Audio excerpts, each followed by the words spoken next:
អូខេសួស្តីបងប្អូនម្ចាស់ជាកម្មទាំងអស់គ្នាចាហើយបងប្អូនឃើញទេថានេះគឺជា page របស់ខ្ញុំផ្ទាល់ដែលខ្ញុំបានស្នើ blue tick verify ដែល subscribe ចាអញ្ចឹងតាក់ទងជាមួយនឹងបងប្អូនដែលគាត់កំពុងតែមានបញ្ហាតាក់ទងជាមួយនឹងដែលគេបង្កើត account ដូច account គាត់ចាឬក៏បង្កើត page ដូច page របស់គាត់ឈ្មោះរបស់គាត់រូបរបស់គាត់ព័ត៌មានរបស់គាត់អីចឹងដើម្បីយកទៅឆាតខ្ចីលុយគេឬក៏ធ្វើអ្វីដែលពាក់ព័ន្ធខុសជាមួយនឹងច្បាប់ចាដែលវាធ្វើឲ្យយើងជាម្ចាស់ទី1ហ្នឹងគឺថាមានហានិភ័យខ្លាំងមែនតើអញ្ចឹងណាចាអញ្ចឹងខ្ញុំចង់ផ្ដល់យោបល់ឲ្យបងប្អូនម្ចាស់ជាកម្មដែលគាត់រកស៊ីធំនៅវិស័យអនឡាញហ្នឹងចាដើម្បីឲ្យមានសុខភាពល្អទី1គឺបងប្អូនគួរតែបង្កើតចាបង្កើត account Facebook មកហើយស្នើសុំ blue verify ទៅលើ page របស់យើងក៏ដូចជា account Facebook របស់យើងដើម្បីសុខភាពចាអត្ថប្រយោជន៍ដែលទទួលបានទី1 account page របស់យើងសុខភាពហើយវារឹងមាំជាងមុនវាស្តង់ដារជាងមុនហើយពេលដែលយើងស្នើដាក់ blue tick ទៅវាស្តង់ដារវាទទួលបាន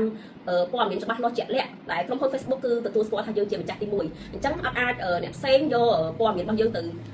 ឆាតដេកដាស់ជាមួយអ្នកផ្សេងបានទេចាអញ្ចឹងគឺអត្ថប្រយោជន៍ដែលទទួលបានគឺបែបហ្នឹងអញ្ចឹងណាអញ្ចឹងខ្ញុំផ្ដល់យោបល់ថាគួរតែស្នើម្នាក់មួយទៅអានេះយើង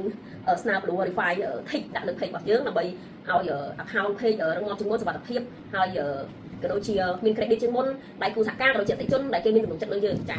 ហើយអញ្ចឹងសម្រាប់បងប្អូនដែលគាត់ចង់ធ្វើការស្នើសុំគាត់អាចធ្វើការតាក់ទងមកខាង digital success យើងខ្ញុំបានណាចាខ្ញុំមានទទួលស្នើសុំ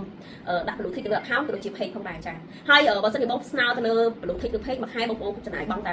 $6.99ទេណាចាអូខេអញ្ចឹងបងប្អូនអាចធ្វើការតាក់ទងមកបានចា